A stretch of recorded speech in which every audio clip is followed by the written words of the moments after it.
estava ali, mas eles iam para o mesmo local que nós fomos, e depois nós entramos na Venezuela, que era Boa Vista, lá no norte. E foi muito rápido a nossa chegada lá. Para missões, no contexto Brasil, é rápido. Eu tenho colegas que levou 4 anos para poder sair do seu local e ir até o campo missionário. Nós, em um ano e pouquinho, nós já estávamos com as nossas malas tudo dentro do avião e chegando a Boa Vista. Porém, entramos na Venezuela e do mesmo jeito que entramos, entre aspas, nós saímos. E assim, estou resumindo, mas a nossa entrada para a Venezuela a primeira vez foi muito árdua, porque os irmãos, hoje talvez não passa muito na mídia, mas Boa Vista é um local onde tem muitos venezuelanos, porque é a fronteira, né? Boa Vista fica uns 200 quilômetros da fronteira. E o venezuelano chega ali, e na igreja que nós ficamos hospedados, louvado seja o Senhor pela Igreja Batista Calvário, que hoje eu não sei como é, mas na época tinha apartamentos para receber missionários. Nós ficamos ali alguns dias, e nesses dias você só vai sendo informado, até pelos próprios venezuelanos, que estava perigoso entrar na Venezuela. A única filmagem que vinha na minha mente era nós entrando, alguém parando o ônibus, e eles pedindo para a gente caminhar até a mata, e aí eles nos executando. Era o que só passava no meu coração quando fui sendo alimentado por isso. E ali, então, o medo começou a pesar aos meus ombros, junto com minha esposa. Aí alguns colegas que já estavam na Venezuela diziam: eu vou levar vocês. E nós estávamos aguardando. Até que um dia eu disse: Aline, com todo respeito aos meus colegas, mas eles não irão nos levar. Nós temos que ir na rodoviária, comprar as passagens e nós entrarmos para a Venezuela.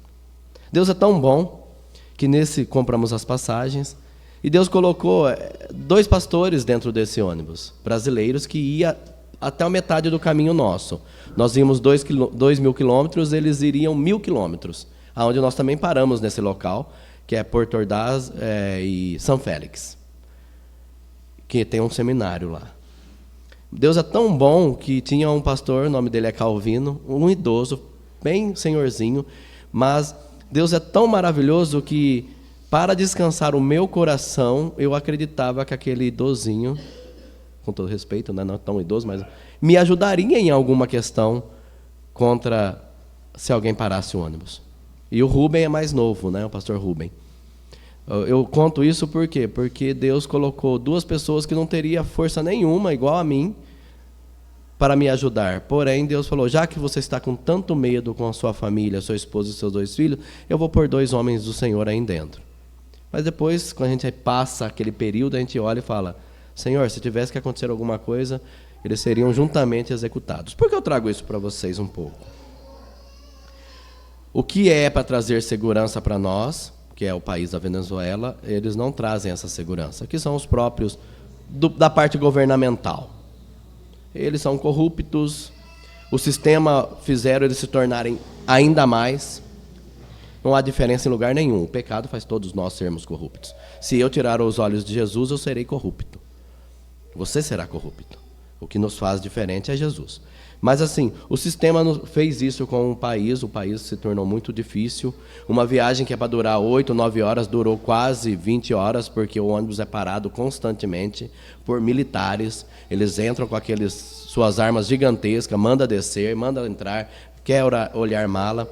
Mas enfim, meus irmãos, chegamos lá, foi difícil encontrar um aluguel, um alquiler lá, como fala em espanhol, né? Não é fácil.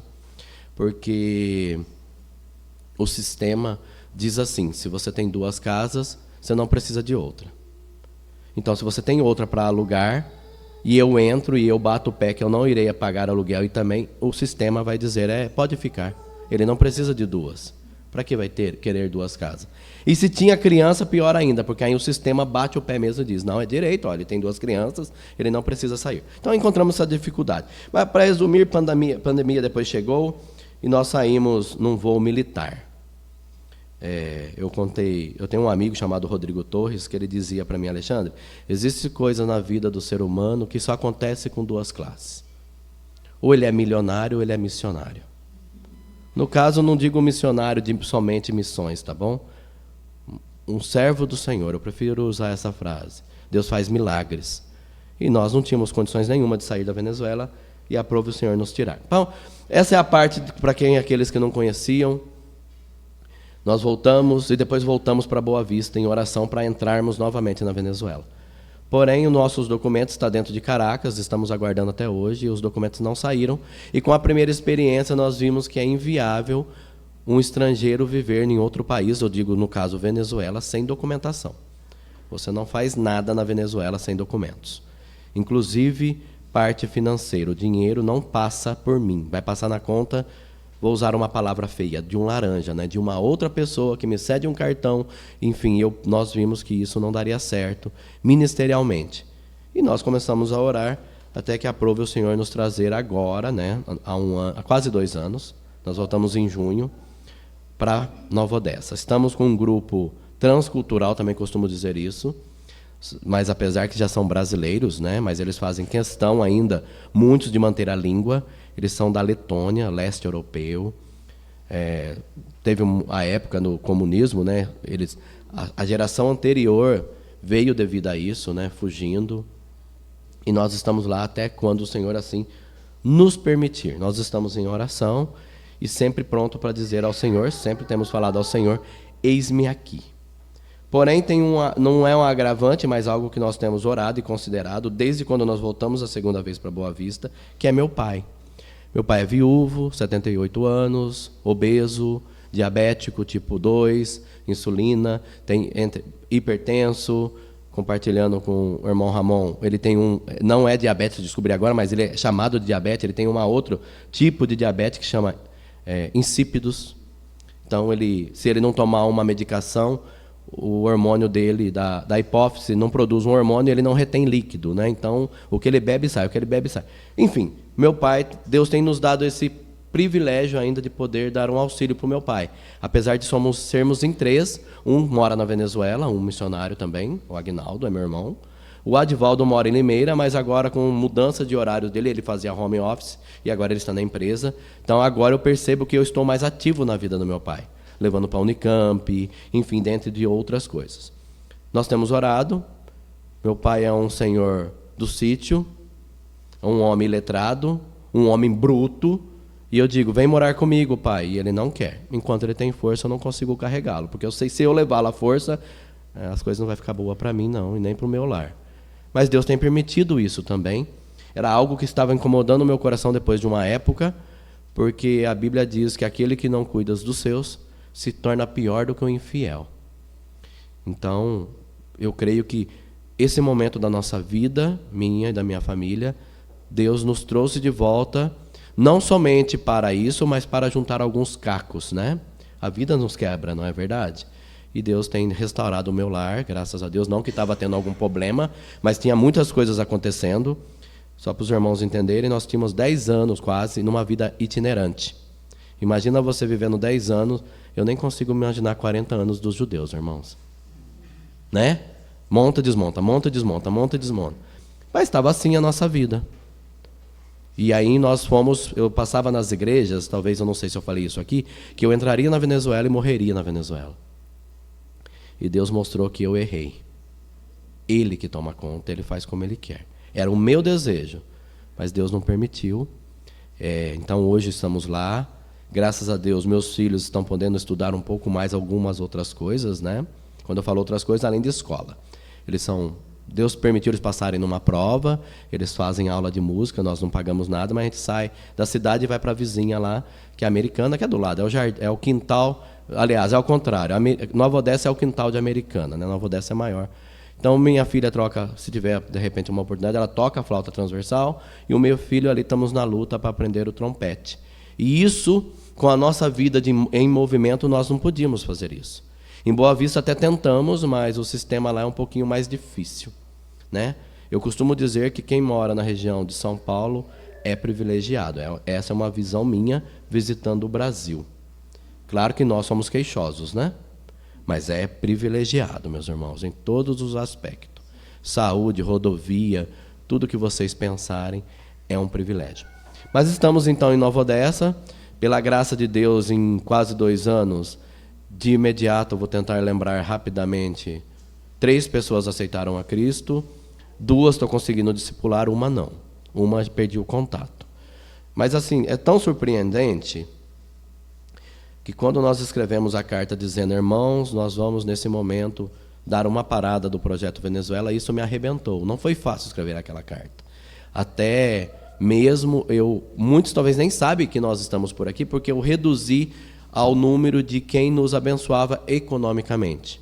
Porque eu mandava carta para todos, irmãos em Cristo Jesus, igrejas, e nesse momento eu decidi reduzir só para aqueles que nos abençoavam, porque foi algo que foi difícil decidir. Me quebrantou demais, na verdade me senti muito pequeno, deveria me sentir sempre pequeno, né, na presença de Deus, mas eu me senti menor ainda, mas Deus assim aprove o Senhor fazer tudo isso, e para minha surpresa, chego em Nova Odessa, qual é o povo que Deus fez levar a Cristo? Quem era a pessoa? Um venezuelano. Surpreendente, né? Um venezuelano com nome de árabe, Farid, né? Um nome mas assim, Deus, não sei se é árabe, né, mas daquela região. E foi maravilhoso. Deus tem trabalhado, o Alisson é um também. Vai casar agora, olha que benção. O Alisson creu em Cristo Jesus, foi batizado, vai casar com a Luane. A Luane já cria. Eu dei um ano de estudo bíblico para ele, para o Alisson, para a sua noiva, que será a futura esposa, a Luane, a Raquel, que agora está em Campinas, porque passou num concurso, e o Guilherme. O Guilherme é uma ovelha que nós temos que pegar muito em cima, porque ele é muito inteligente. Tem 31 anos, solteiro, vem de um lar não tão estruturado. Por ele ser tão inteligente, ele lê muito, mas ele lê coisas que às vezes pode fazer ele desviar da verdade. Então, orem por ele. Ele é muito inteligente. Eu digo, se ele aprofundar no que é verdade, nós vamos ter um grande pregador, um grande conhecedor das Escrituras.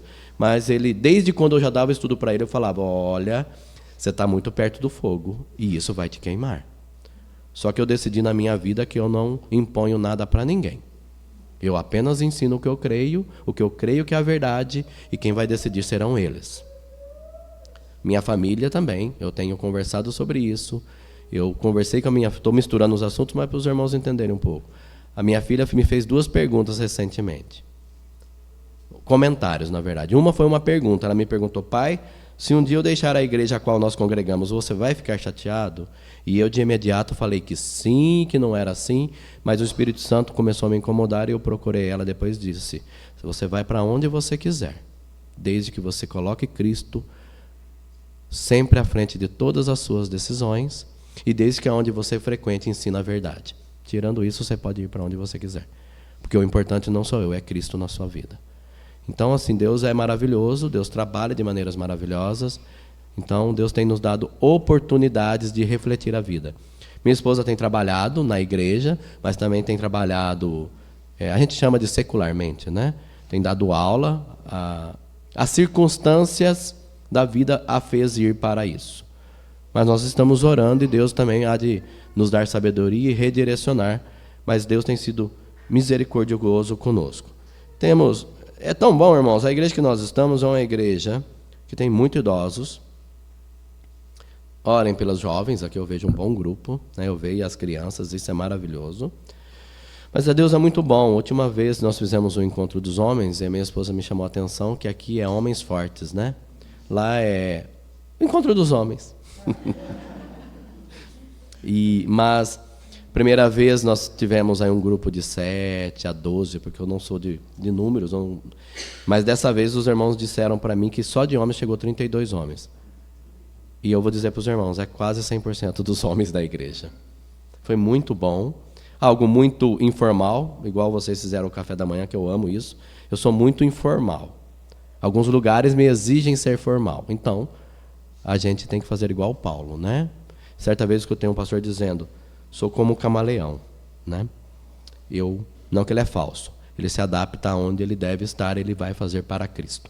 Bom, meus irmãos, é um pouco do que eu gostaria de compartilhar com vocês sobre a nossa vida ministerial. Eu gostaria de pedir para os irmãos abrirem suas Bíblias em Atos, e eu queria compartilhar, olha só, deixa eu voltar aqui que agora até eu me perdi na minha passagem.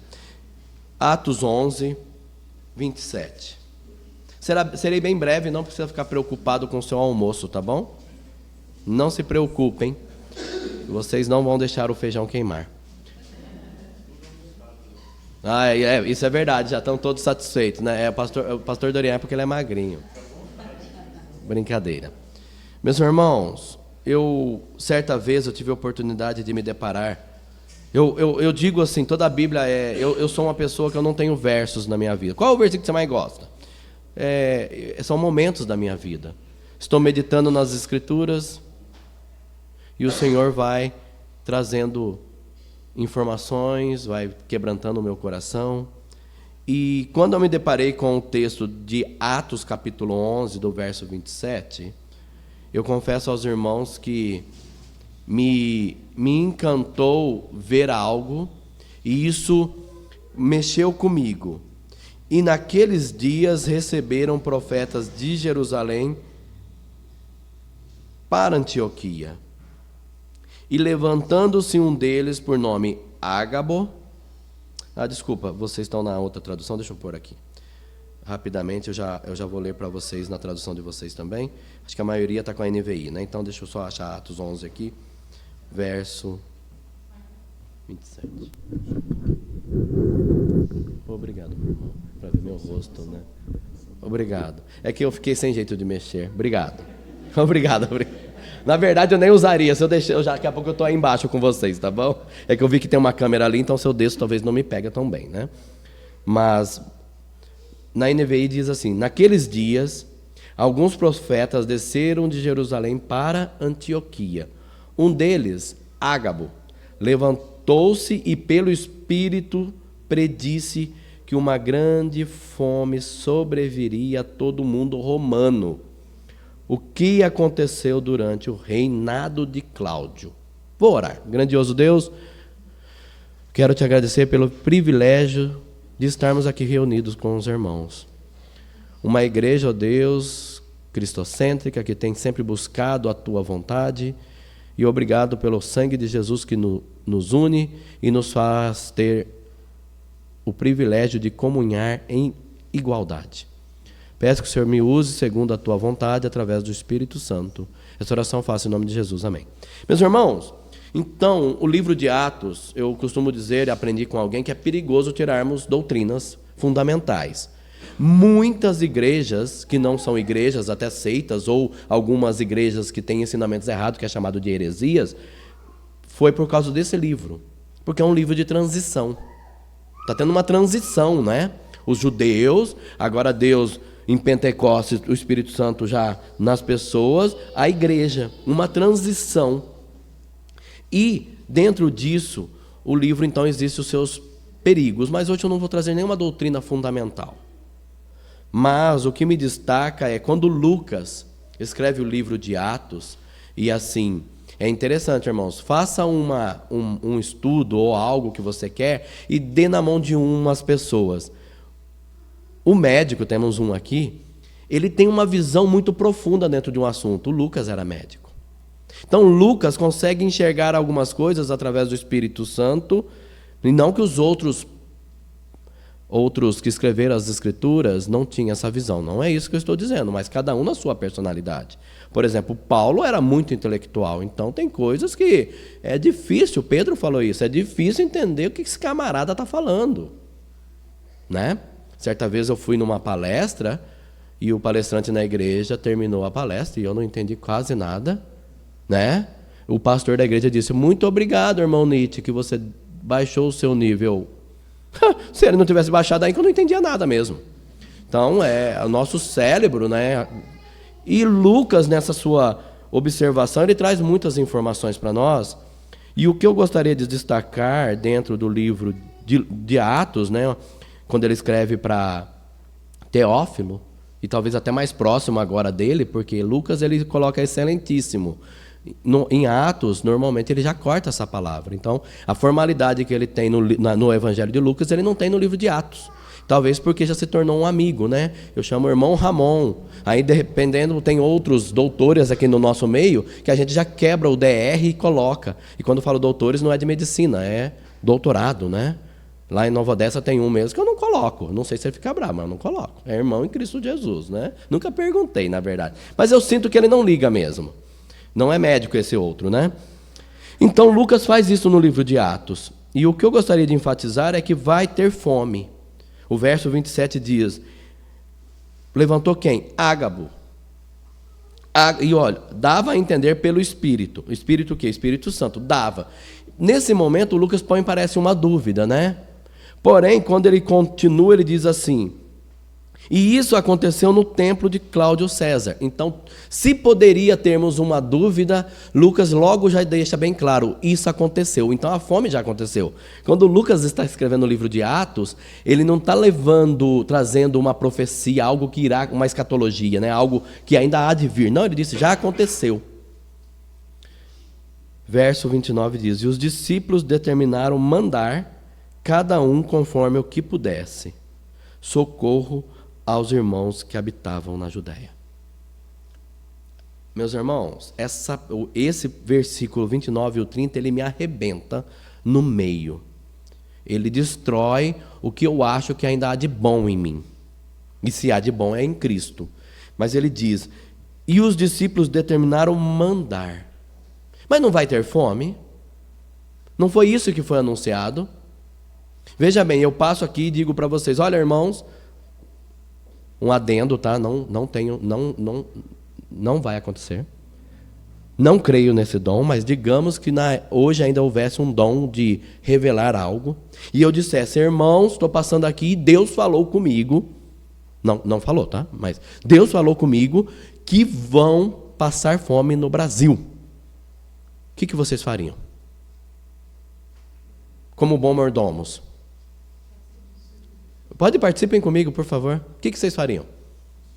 Estocar, não é? Vai ter guerra. O que as pessoas fazem? Vocês lembram da crise? Não sei nem o que aconteceu na época. Eu lembro que acabou o combustível. Isso marcou minha vida. Eu tinha que fazer uma viagem e não pude. Eu ia para uma igreja. Que parou, eu acho que foi greve, eu nem lembro. Os caminhões pararam de abastecer os postos de gasolina. O que fizemos? Ou o que a maioria fez nos postos de gasolina? Encheu o tanque. Mas ele não usava nenhum tanque no ano. Muitos não usavam um tanque em meio ano, porque ele fazia tudo de ônibus. Sabe por que faltou? Porque as pessoas correram para os postos e ele dizia, põe R$10. Ele entrou no limite, é uma brincadeira agora, e disse, completa meu tanque. Pode completar, ainda levou uns galões, se era permitido, e fala, completa aqui também. É normal.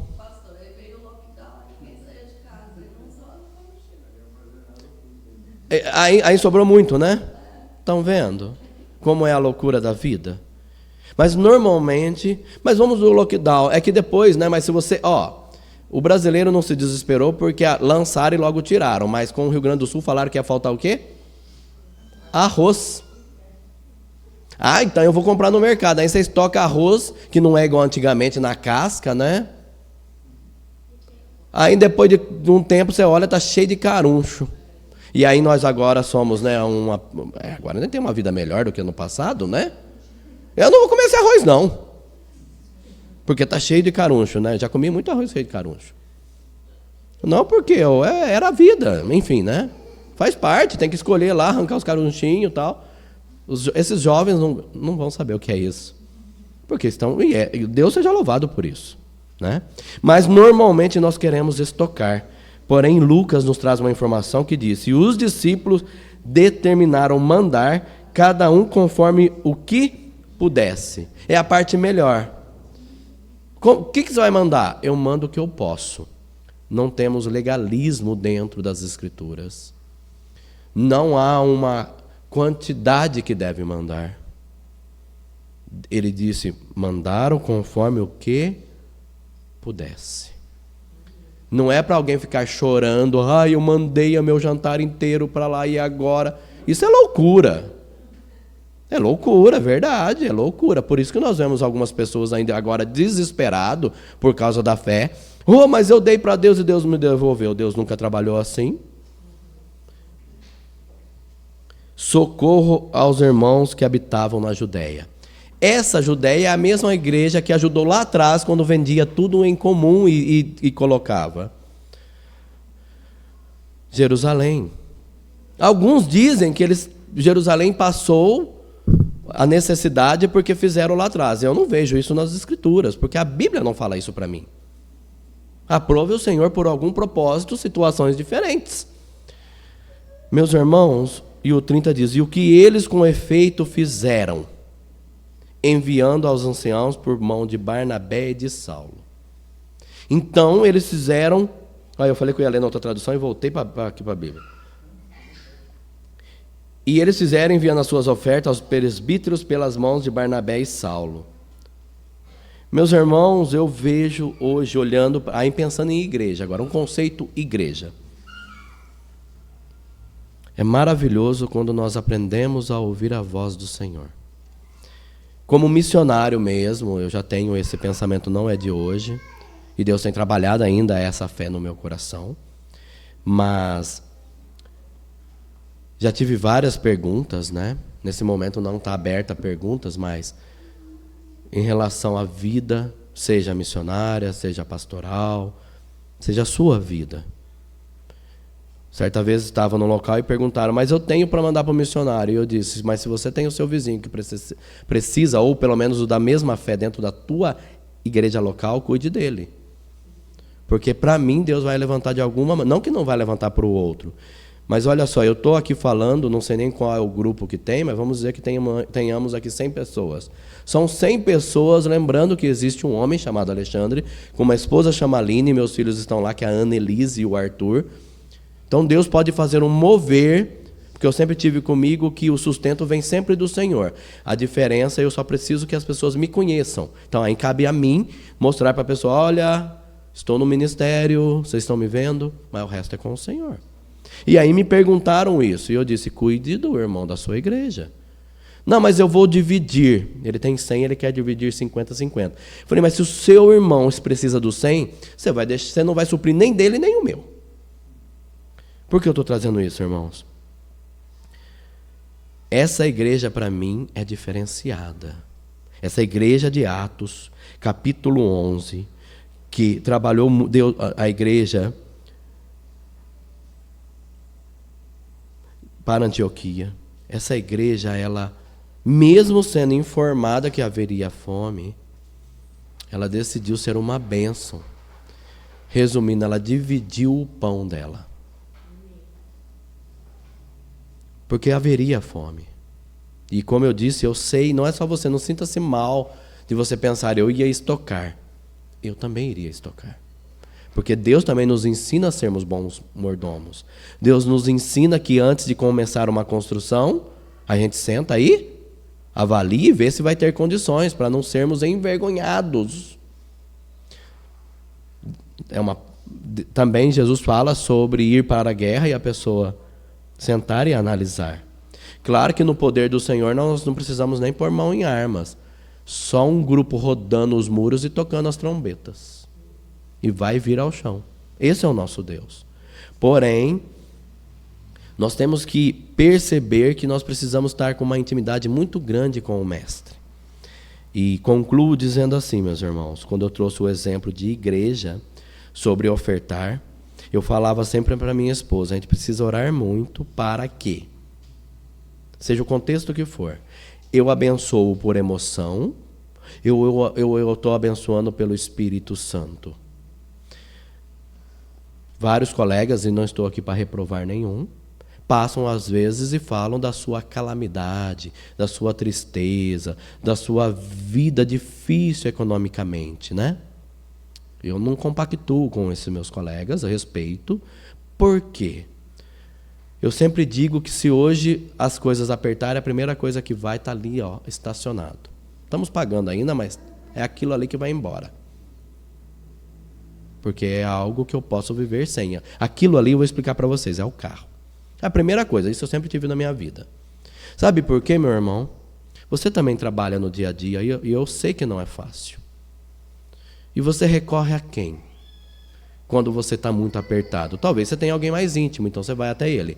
Mas normalmente o crente recorre a uma coisa na vida. Eu vou falar duas, mas é no mesmo contexto. Joelho no chão e oração. Por que eu tenho que ser diferente?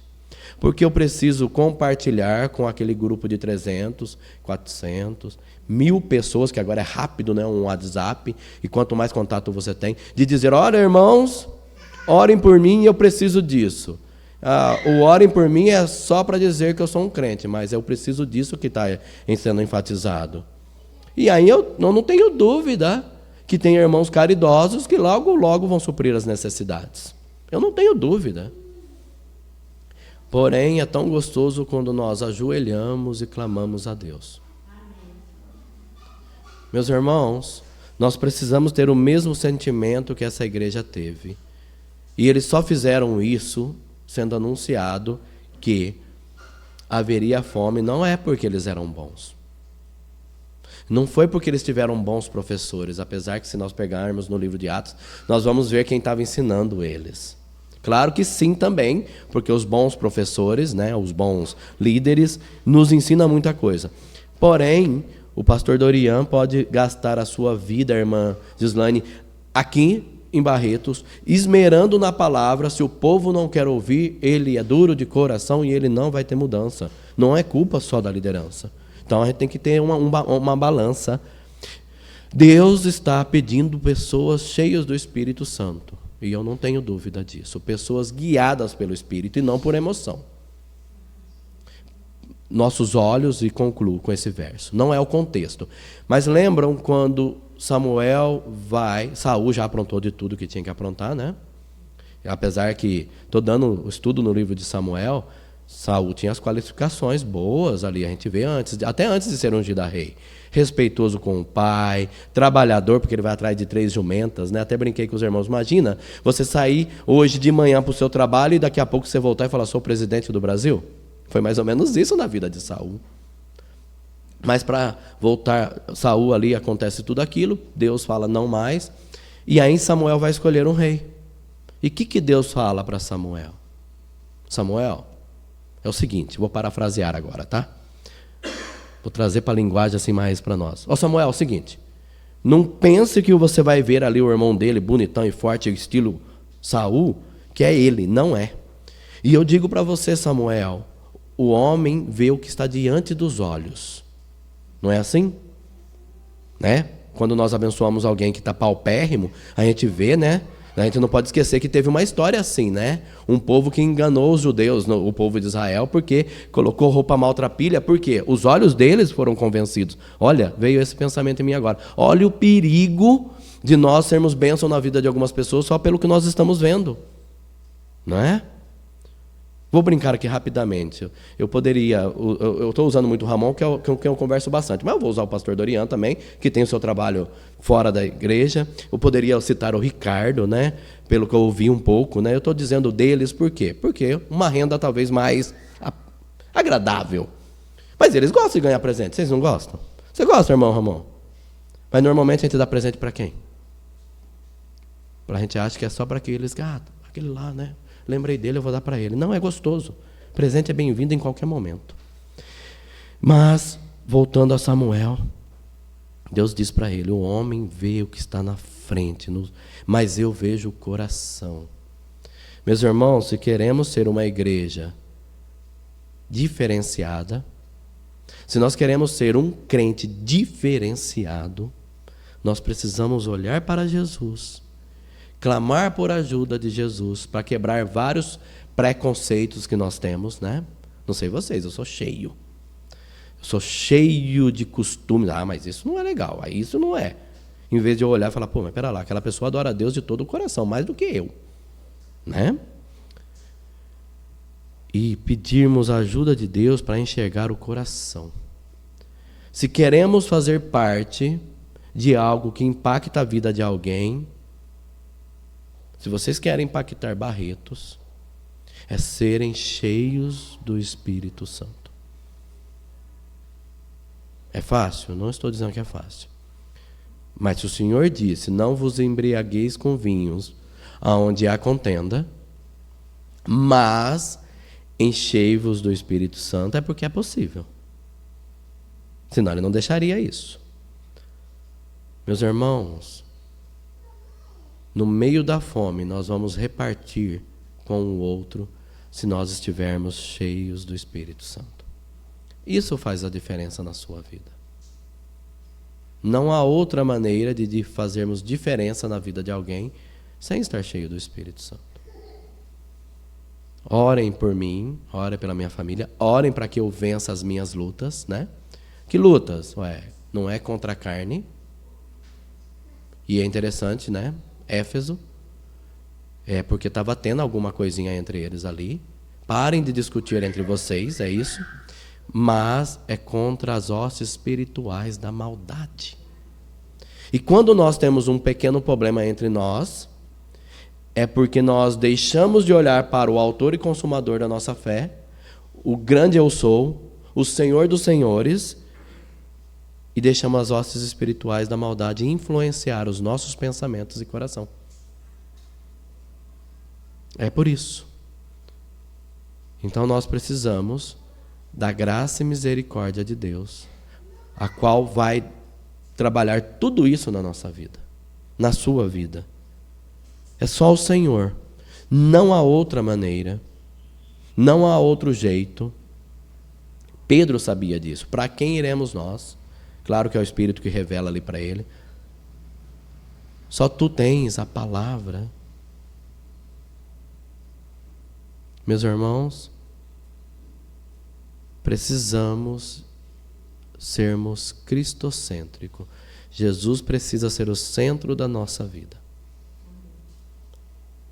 Pai Santo, obrigado por essa manhã, obrigado pelo privilégio de estar com os irmãos.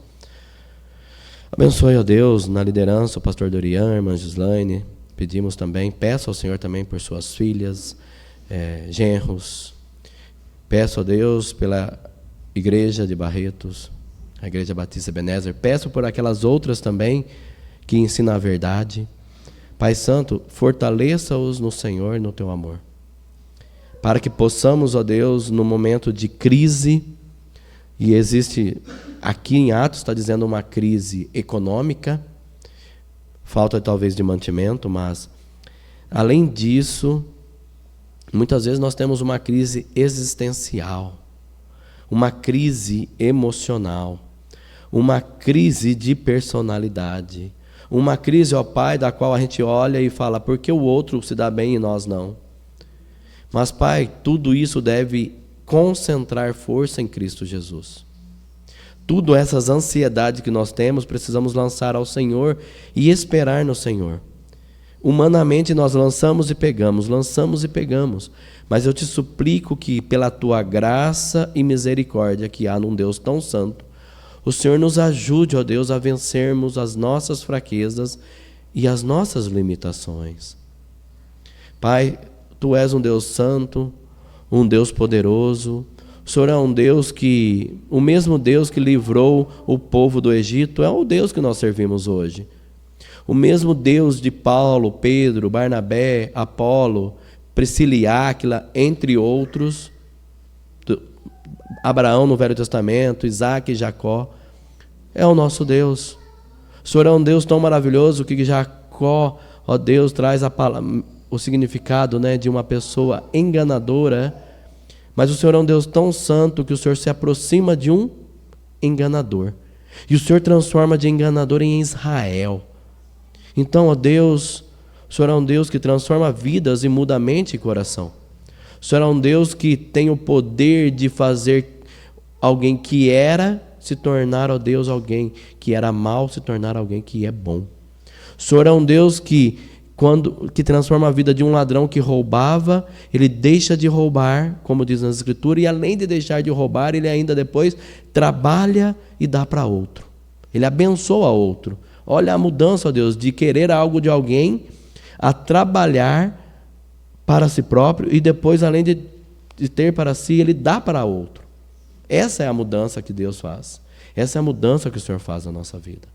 Ajuda-nos, ó Deus, a compreender e entender, ó Pai, que quem é de Jesus, creu em Jesus, é salvo, e que nós devemos, ó Deus, olhar para Cristo e entender que somos humanos e seremos falhos. Porém, tudo se resume e se resolve em Cristo Jesus. Abençoe, ó Pai. Obrigado por tudo e obrigado pela oportunidade e privilégio de poder trazer da Tua palavra um pensamento, antes disso ver o que aconteceu real, mas trazer uma aplicação para as nossas vidas. Que eu e o Teu povo que se encontra aqui hoje possa, ó Deus, ter um coração que ama o Senhor Jesus. E como eu já clamei várias vezes, que acima de qualquer problema, nós possamos resolver aos pés de Jesus Cristo. Obrigado, Pai, em nome de Jesus, eu oro agradecido. Amém. Pastor?